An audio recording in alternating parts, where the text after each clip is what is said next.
হাসিবু ক্বাবলা আন তুহাসাবু।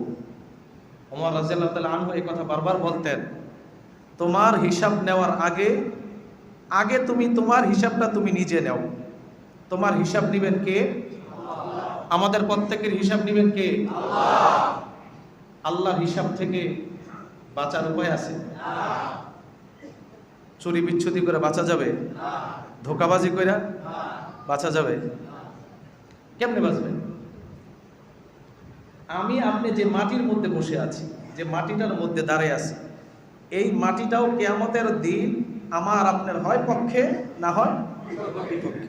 একটু ভাবেন, একটু দিলের মধ্যে একটু টাচ লাগান এই কথাটা।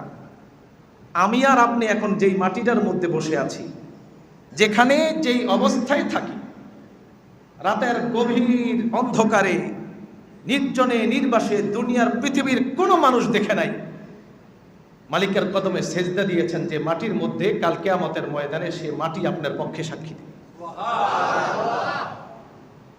রাতের গভীর অন্ধকারে পৃথিবীর কোনো মানুষ দেখে নাই, একাকিত্ব ঘরের মধ্যে বসে বসে উলঙ্গপনা, বেহায়াপনা, বিভিন্ন ছবি দেখেছেন, নাটক দেখেছেন, সিনেমা দেখেছেন, যেখানে দেখেছেন ওই মাটি কাল কিয়ামতের ময়দানে আমার আপনার পক্ষে না বিপক্ষে?